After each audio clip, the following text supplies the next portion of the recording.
Hello दोस्तों, नमस्कार। तो चलिए आज का सेशन हम लोग स्टार्ट करते हैं। अगर आप लोग रेलवे ग्रुप डी की तैयारी कर रहे हैं तो आपके लिए ये सेशन इंपॉर्टेंट है। तो देखिए हम लोग इसमें क्या पढ़ रहे हैं, तो हम लोग पढ़ रहे हैं, देखिए मैथ प्रैक्टिस सेट और सेट नंबर 2 है।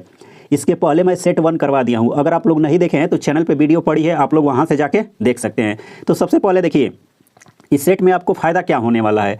अगर आप लोगों का मॉक टेस्ट में सोचिए, मॉक टेस्ट में अगर आप लोगों का नंबर मतलब सोचिए अगर 25 क्वेश्चन मैथ के पूछे गए, अगर आप लोग 15 क्वेश्चन तक कर पा रहे हैं, अगर आप लोगों का नंबर इंक्रीज नहीं हो रहा है, तो सबसे पहले आपको क्या करना है, 1 सेकेंड।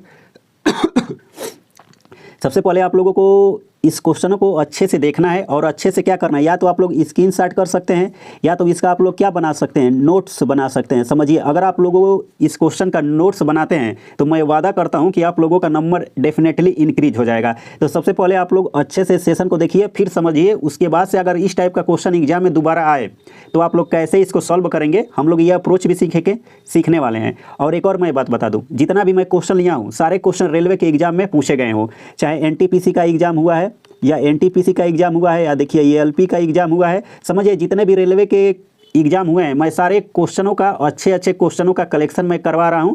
एक तरफ से आप लोग इसको बेस्ट क्वेश्चन भी बोल सकते हैं या इसको हार्डेस्ट क्वेश्चन भी आप लोग बोल सकते हैं। तो चलिए सेशन स्टार्ट करते हैं। देखिए पहला सवाल देखिए। अब देखिए इस सवाल को एग्जाम हॉल में 10% लोग सॉल्व किए हैं, लेकिन हालांकि एग्जाम में कुछ है नहीं, सॉरी इस क्वेश्चन में कुछ है नहीं, लेकिन 10% लोग आंसर दिए हैं। समझ रहे हैं। तो चलिए इस क्वेश्चन को पढ़ेंगे। इसका फार्मूला भी एक होता है, मैं वो आपको दिखाने वाला हूँ। तो चलिए लिखा गया है जो द्विघात समीकरण है, क्या लिखा गया है, 4x² - 7√3x + 12 = 0 दे दिया गया है। तो हमसे इसके मूलों की प्रकृति पूछा गया है। तो आइए कुछ सबसे पहले आप लोगों को पता होगा, देखिए अगर आप लोग इसके फार्मूले पे जाएंगे तो D बराबर हमारा क्या होता है, देखिए B² माइनस यहाँ पे होता है 4AC होता है। तो सबसे पहले द्विघात समीकरण हमारा क्या होता है, AX² और प्लस यहाँ पे क्या हो जाएगा BX, और उसके बाद से क्या होता है C = 0 होता है। तो आइए एक बार मैं डायरेक्ट आपको मैं फार्मूला दिखा दूँ, आप लोग समझिए। देखिए यहाँ पे जब D का मान, समझ रहे हैं, जब D का मान 0 से बड़ा हो तो दो मूल क्या होंगे, वास्तविक होंगे और भिन्न मूल्य होंगे, मतलब अलग अलग हो सकते हैं। अब वही जब D बराबर, देखिए D बराबर किसके, 0 के है, समझ रहे हैं, तो इसका एक मूल वास्तविक होगा या 2 बराबर वास्तविक मूल होंगे। यहाँ पे आप लोग देख सकते हैं 2 बराबर वास्तविक मूल होंगे। जब D का मान देखिए 0 से क्या हो, बड़ा हो, तो समीकरण के 2 मूल काल्पनिक मूल होंगे, या तो कोई क्या हो जाएगा, कोई वास्तविक मूल नहीं है। समझ रहे हैं, जब D का मान 0 से एक आप लोग ऐसे समझिए, जब D का मान 0 से छोटा हो तो क्या हो जाएंगे, मूल काल्पनिक हो जाएंगे। बस यही आपको चेक करना है, इसी पे ये क्वेश्चन है। तो आइए हम लोग क्वेश्चन को सॉल्व कर लेते हैं। तो सबसे पहले देखिए इक्वेशन क्या दिया गया है, 4x² - 7√3x + 12। तो यहाँ से अगर आप लोग देखिए यहाँ पे AX + BX + C से अगर आप लोग इसका कंपैरिजन करेंगे यानी तुलना करेंगे, तो सबसे पहले आपको देखिए A बराबर आपको क्या मिलेगा, तो A बराबर 4 मिल जाएगा। और उसके बाद से अगर आप लोग B बराबर निकालेंगे तो क्या मिल जाएगा, -7 √ कितना आ जाएगा, 3 आ जाएगा। और C बराबर आपको जैसे तुलना करेंगे तो आपको क्या मिल जाएगा, 12 मिल जाएगा। अब पुनः हम लोग क्या करेंगे, D बराबर यहाँ पे हम लोग क्या लिख देंगे, B² - 4AC लिखेंगे।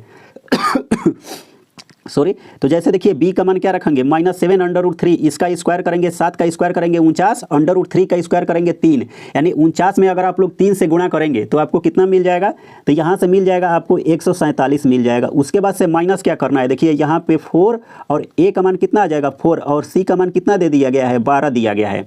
अब देखिए 12 चौके 48, 48 में अगर 4 से गुणा करेंगे तो 48 को 40 + 4 लिख सकते हैं। तो 40 का 4 में 40 का 4 से गुणा करेंगे तो 4 चौके 16 यानी 160। अब पुनः उसके बाद से कितना बचा है, 8 बचा है। 8 का 4 में गुणा कर देंगे, 8 चौके 32 यानी 160 में 32 जोड़ देंगे, कितना आ जाएगा 192। मतलब 47 में से आपको क्या करना है, 192 घटा देना है। तो D बराबर हमें क्या मिल जाएगा, समझ रहे हैं, -45 मिल जाएगा, -45 मिल जाएगा।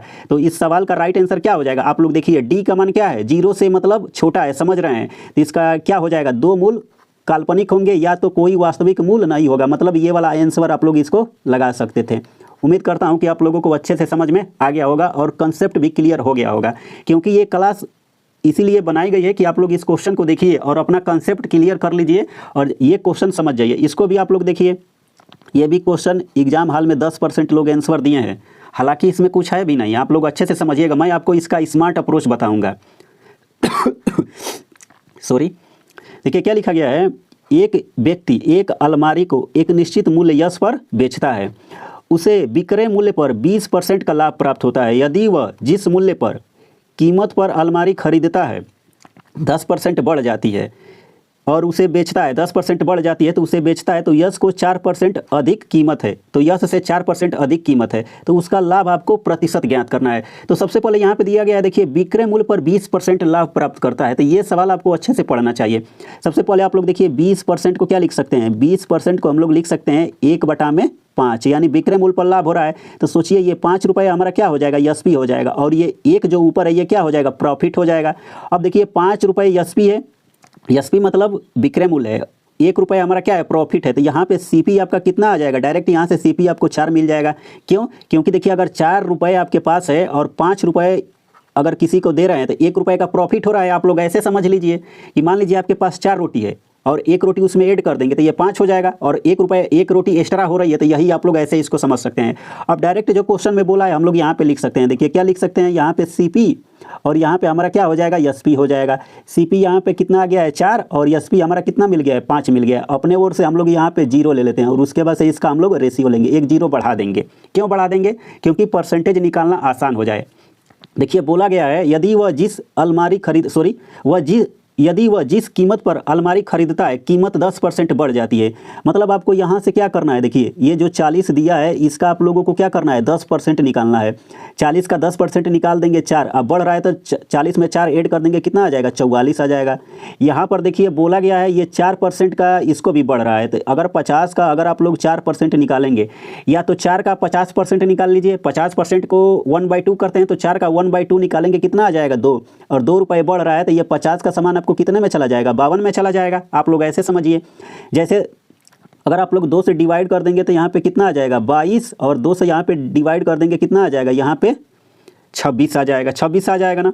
अब आप लोग देखिए ये 22 रुपये का सामान है, 26 रुपये में बेच रहे हैं, तो कितने रुपए का फ़ायदा हो रहा है, यहाँ से 4 रुपये का, 4 रुपये का फ़ायदा हो रहा है। किस पे हो रहा है भैया, तो 22 रुपये। जैसे 2 से काट देंगे तो यहाँ पे कितना आ जाएगा, 2/11, 2/11 को आप लोग क्या लिख सकते हैं, 1/11, 9.09%, तो यहाँ पे कितना आ जाएगा, 2 से गुणा कर देंगे तो 18.18%। इस सवाल का राइट आंसर कितना आ जाएगा, 18.18% का क्या हो जाएगा, लाभ हो जाएगा।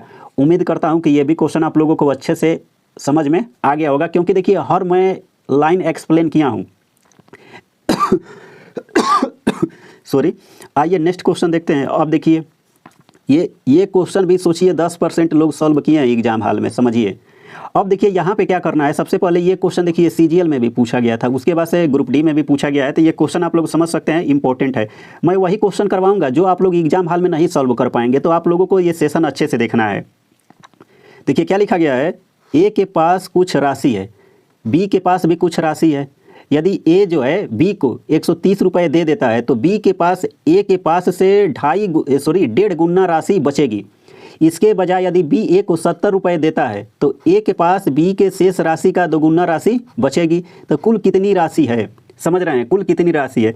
तो सबसे पहले ये जो ए दिया है, ए के पास हम लोग क्या लेते हैं, यक्स ले लेते हैं, और बी के पास यहाँ पे क्या है, वाई ले लेते हैं।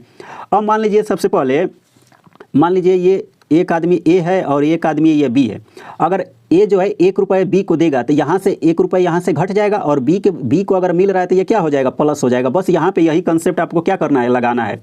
तो ए मान लीजिए यहाँ पे क्या है, ए जो है बी को 130 रुपये देता है, तो यहाँ से यक्स माइनस क्या कर देंगे, 130 कर देंगे, और ये बराबर बी को दे रहा है तो ये वाई प्लस क्या हो जाएगा, 130 हो जाएगा ना। अब बोला गया देखिए बी के पास ए से 1.5 गुना राशि है, समझ रहे हैं। तो यहाँ पे क्या हो जाएगा, यहाँ पे इसका हम लोग 3/1.5 गुने का मतलब क्या होता है, 3/2 लिख सकते हैं। जैसे अगर आप लोग यहाँ से फर्दर सॉल्व करेंगे आगे, तो यहाँ से हमें क्या इक्वेशन मिल जाएगा, तो मैं डायरेक्ट लिख देता हूँ। देखिए यहाँ से 3x माइनस यहाँ से क्या मिल जाएगा, 2y बराबर आपको कितना मिल जाएगा, ये 650 मिल जाएगा। यहाँ से इक्वेशन 1 बनेगा। अब पुनः अगर ये वाली लाइन सोचिए, यहाँ से अगर बी जो है बी जो है ए को 70 रुपये दे रहा है, तो यहाँ से क्या बनेगा, यक्स प्लस ए के पास 70 हो जाएगा, और यहाँ से क्या हो जाएगा, हमारा बी के पास कितना आ जाएगा वाई माइनस ये 70, और इसका क्या हो रहा है, 2 गुना हो रहा है, तो यहाँ पे डायरेक्ट 2 से गुणा कर देंगे। तो यहाँ से हमें इक्वेशन क्या मिलेगा, तो यक्स माइनस यहाँ पे 2y बराबर कितना आ जाएगा, तो -110 आ जाएगा, -110 आ जाएगा ना। अब देखिए ये पहला समीकरण है और ये वाला हमारा क्या है, दूसरा इक्वेशन है। अगर आप लोग इन दोनों में से क्या कर देंगे, समीकरण 1 है और यहाँ पे 2 है, इन दोनों को यहाँ पे मैं ऊपर लिख देता हूँ, आप लोग अच्छे से समझिए। देखिए यहाँ से 3x माइनस ये 2y बराबर क्या दे दिया गया है हमारा 650 दे दिया गया है। और यहाँ पे हमारा है 3x माइनस ये 2y, सॉरी x है ना, 1 सेकेंड, हाँ यहाँ पे देखिए क्या दिया गया है हमारा x माइनस यहाँ पे क्या आ जाएगा हमारा 2y बराबर हमें कितना मिल जाएगा, तो माइनस 210 मिल जाएगा। अब इसी को क्या करना है, देखिए यहाँ पे माइनस, यहाँ पे प्लस, और यहाँ पे माइनस है तो यहाँ पे प्लस हो जाएगा। अब देखिए ये कट जाएगा ना। अब देखिए 3x में से अगर x घटा देंगे तो यहाँ से हमें कितना मिलेगा, 2x मिल जाएगा। अब इन दोनों को ऐड कर देंगे तो 800 कितना मिल जाएगा, 60 मिल जाएगा। तो x बराबर जैसे निकाल देंगे तो ये कितना आ जाएगा, 430 आ जाएगा। x बराबर 430 जैसे समीकरण 1 में रखेंगे तो y बराबर आपको कितना मिल जाएगा, तो ये मिल जाएगा 320 मिल जाएगा। अब कुल राशि पूछा गया है तो इन दोनों को हम लोग क्या कर देंगे, ऐड कर देंगे। तो 4 3 7 3 2 5 मतलब 350। इस क्वेश्चन का राइट आंसर कितना आ जाएगा, 350 आ जाएगा। तो उम्मीद करता हूं कि ये भी क्वेश्चन आप लोगों को समझ में आ गया होगा। थोड़ा सा अच्छे लेवल का क्वेश्चन है, आप लोग इसको स्टार लगा सकते हैं या जो भी आप लोग इसका स्क्रीनशॉट ले लीजिए, क्योंकि देखिए एग्जाम में फिर दोबारा किसी न किसी शिफ्ट में पूछा जाएगा। अब ये सवाल देखिए, इस सवाल को आंसर 13% लोग किए थे, हालांकि इसमें पूछा ही नहीं। आप लोग झूठ-मूठ का फार्मूला जो लगाते हैं, आज मैं आपको फार्मूला से छुटकारा प्राप्त करवा दूंगा। देखिए लिखा गया है सेक 33 डिग्री और cosec 57 degree minus cot 57 degree into tan 33 degree plus cot 47 degree और काट 43 डिग्री। तो सबसे पहले जो आप लोगों को पता होगा वही मैं भी आपको बताता हूँ। सॉरी, आप लोग अच्छे से समझिए। देखिए फार्मूला क्या होता है, तो फार्मूला और मूला कुछ होता नहीं है, समझिए। देखिए जैसे आप लोग यहाँ पे देखिए, यहाँ पे होता है 10 90 माइनस थीटा, और ये किसके इक्वल होता है, तो ये हो जाएगा 1 सेकेंड, 10 90 माइनस थीटा क्या हो जाएगा हमारा, ये हो जाएगा कोट थीटा, समझिए। और एक फार्मूला यहाँ पे होता है, मैं आपको डायरेक्ट सिखाऊंगा कैसे आप लोग सॉल्व करेंगे। और एक यहाँ पे होता है, सोचिए सेक 90 माइनस थीटा, ये किसके इक्वल हो जाएगा, ये कोसेक थीटा के। और आप लोग एक पढ़े होंगे टेन थीटा इंटू एक कॉट थीटा बराबर क्या होता है हमारा 1 होता है। तो देखिए यहाँ पे क्या करना है, ये फार्मूला नहीं लगाना है। सबसे पहले आप लोगों को मैं डायरेक्ट यहाँ पे सिखाऊंगा कैसे आप लोग इस सवाल को एग्जाम हॉल में करेंगे। तो आइए देखिए, यहाँ पे कुछ करना नहीं है, लिखा गया देखिए यहाँ पे आप लोग देखिए, यहाँ पे सेक 33 लिखा है और यहाँ पे कोसेक 57। तो सबसे पहले इन दोनों एंगल का सम देखिए, समझ रहे हैं। इन दोनों एंगल का अगर सम करेंगे तो देखिए 7 3 10 और 5 3 8 1 90, जहाँ पे 90 दिखे, और यहाँ पे देखिए 57 और ये 33 अगर आप लोग ऐड करेंगे कितना आ जाएगा, 90 आ जाएगा। और ये 47 और ये 43 ऐड करेंगे कितना आ जाएगा, 90 आ जाएगा।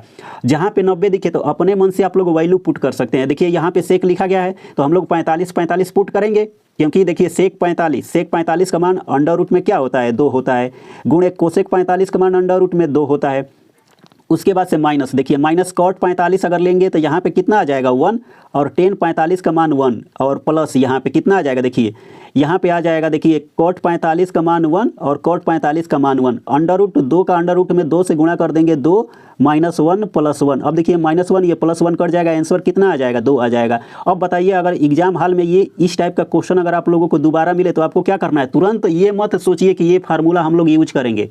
अगर आप लोग फार्मूला के चक्कर में पड़ेंगे तो भाई साहब आप गलत डायरेक्शन में हैं। आपको कुछ नहीं करना है मोर भैया, बस आप लोगों को अच्छे से इस क्वेश्चन का, जितने भी मैं क्वेश्चन करवा रहा हूँ, आप लोग इसका क्या बनाइए, नोट्स बनाइए, या अलग से एक कॉपी बना के आप लोग वहाँ पे लिख सकते हैं। तो चलिए बाकी आप लोग कमेंट करके कमेंट जरूर बताइए आपको ये सेशन कैसा लगा। तो देखिए ये क्वेश्चन दमदार है, इसको भी आप लोग अच्छे से नोट कर लीजिएगा। इस टाइप का क्वेश्चन तो कभी कभी पूछा जाता है। और ये वाला क्वेश्चन देखिए, इस टाइप के ये द्विघात समीकरण से मतलब सोचिए हर शिफ्ट में क्वेश्चन पूछा गया है। तो इस चैप्टर को अच्छे से पढ़ लीजिएगा। तो चलिए तब तक के लिए नमस्कार, जय राम जी की।